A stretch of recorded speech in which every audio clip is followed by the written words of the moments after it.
Esta es la segunda parte del vídeo sobre qué es la ciencia, en el que tratamos la cuestión del criterio de demarcación. Podríamos preguntarnos, ¿siempre hemos tenido el mismo criterio de demarcación? O voy a formular la pregunta de otra manera. ¿Siempre ha habido dudas de lo que es conocimiento científico o conocimiento verdadero? Para Aristóteles, lo que distinguía la ciencia de la mera opinión e incluso de la superstición era la infalibilidad de los principios científicos y la incorregibilidad de las teorías que derivaban de ellos. También la ciencia se distinguía, especialmente en contraste con las artes y los oficios, por su conocimiento de las causas primeras. Pero si aplicamos estos criterios que prevalecieron durante toda la Edad Media a la astronomía, tal y como era practicada entonces, la conclusión es que no califica de científica, porque el empeño principal de los astrónomos de la Edad Media era hacer correlaciones efectivas de los movimientos planetarios y hacer predicciones que tuvieran medianamente éxito, sin preocuparse de las causas primeras de tales movimientos o por la esencia de los cielos. Ni tan siquiera Galileo y Newton pretendían dar cuenta de las causas subyacentes a los movimientos de los planetas, pero sí todos mantenían esa idea de infalibilidad. Este criterio cambió. Fue a mediados del siglo XIX donde se reconoció que el conocimiento científico era falible, que las teorías eran susceptibles de enmiendas. Entonces, ¿qué nos quedaba? Ni infalible ni había conocimiento de las causas. Ante esta situación hay una pregunta que nos inquieta. ¿Por qué el conocimiento científico es confiable? Este desafío llevó a enfocar el problema de la demarcación en términos de la metodología. La ciencia es una disciplina que sigue un método que nos da confianza.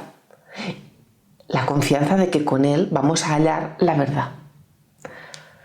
Pero, ¿hay acuerdo en cuál es el método científico? ¿Todas las actividades científicas comparten el mismo método?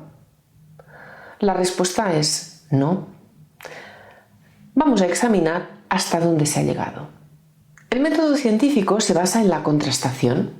La contrastación es la puesta a prueba de una hipótesis confrontándola con los hechos. Para ello hay que deducir de las hipótesis hechos que sean observables y comprobar a continuación que efectivamente se dan en la realidad. Se han propuesto varias formas de contrastación, las más conocidas y populares, el verificacionismo y el falsacionismo. En el primer tercio del siglo XX, los llamados filósofos neopositivistas del Círculo de Viena defendieron que una hipótesis se considera verdadera si los hechos observables en el mundo están de acuerdo con los hechos deducidos de la hipótesis. Se conoce como verificacionismo y distinguía los enunciados que tenían sentido y pertenecían a teorías científicas de los que no tenían sentido porque expresaban opiniones o sentimientos. Solo se acepta como conocimiento un modelo de empirismo combinado con el rigor analítico de la lógica. Pero, paradójicamente, este método comete la falacia de afirmación del consecuente. Si X, entonces Y, se da Y, no puedo deducir X. La observación o el método inductivo de repetir experimentos tiene graves problemas. La afirmación de que todos los cisnes son blancos fue cierta hasta que se descubrieron en Australia cisnes negros. Podríamos decir que es imposible contrastar algo y asegurar que ocurre en todo tiempo y en todo lugar y conseguir una absoluta certeza. Contaros un enigma más en el llamado problema de la inducción, tal y como lo formuló Goodman en 1955. Él hablaba de, imaginemos una serie finita de datos, como esta gráfica. Bien, pues esta serie es subsumible bajo infinitas generalizaciones diferentes. Podría ser esta, o esta, o esta. Para confirmar alguna de las funciones apelamos a ciertos principios, por ejemplo, que la naturaleza es sencilla, simple, que quizá pues es una onda. ¿Hay algún sentido en el que podríamos decir que ciertos datos justifican una hipótesis o que si dadas dos hipótesis alternativas incompatibles, los datos justifican más una que la otra? Visto estos problemas de la inducción y esta falacia de afirmación del consecuente, el filósofo Rudolf Carnap concluyó que no se podía conseguir la verificación, es verdad, de una hipótesis, pero bueno, se podía tener una confirmación provisional de la misma y era científicamente suficiente. Sí, imagino que se os han abierto los ojos de extrañeza y que os vendrán a la mente muchos enunciados que ahora reconocemos como falsos y que en cierto momento y en determinadas condiciones podrían haberse considerado sin trampas como verificados. Por ejemplo, el enunciado de que la Tierra es plana. Hoy en día insistiríamos en que las condiciones razonables para considerarlo verificado incluyen fotografías de satélites, pero hace 1000 años se podrían haber acordado condiciones en las cuales se podría verificar que la Tierra era plana, sobre todo si nunca se viajaba a un paralelo diferente de la Tierra y entonces siempre se observaban las mismas estrellas. Porque en caso de moverse de paralelo, pues claro, se verían distintas estrellas.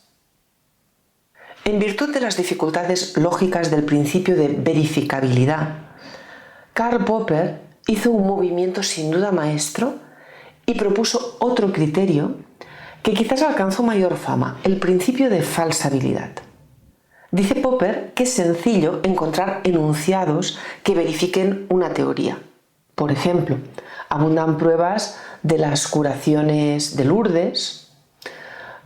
Los marxistas y los psicólogos fueron muy criticados por Popper porque tanto unos como otros cada suceso lo interpretan como una corroboración de sus teorías. Esta forma de hacer ciencia Popper la contrapone a la actitud de físicos, sobre todo de gran talla, y pone como ejemplo a Einstein, que elaboró una teoría en la que estableció predicciones que podían refutarla, como por ejemplo que la luz se curvaba ante la presencia de una masa considerable.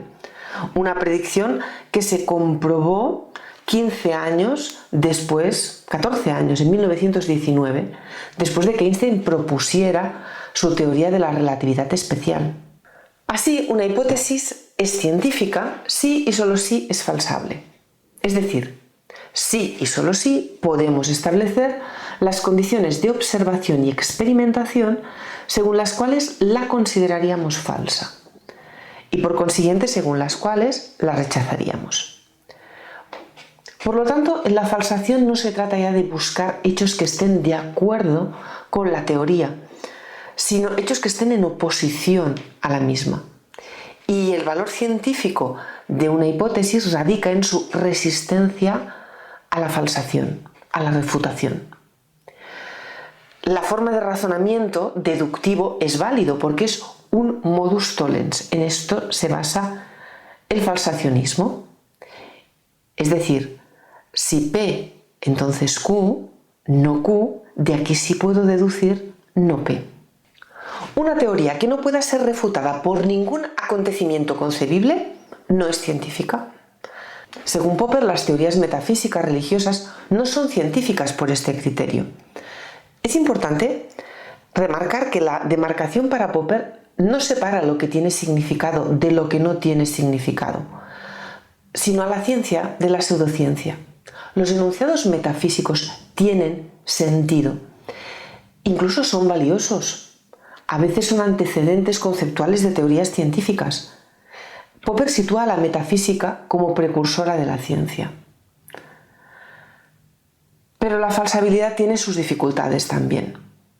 De acuerdo con este criterio, cualquier afirmación que sea falsable puede formar parte del corpus de la ciencia. Pero entonces, si aplicamos este criterio sin mayores restricciones, tenemos unas consecuencias embarazosas que apuntó Laudán.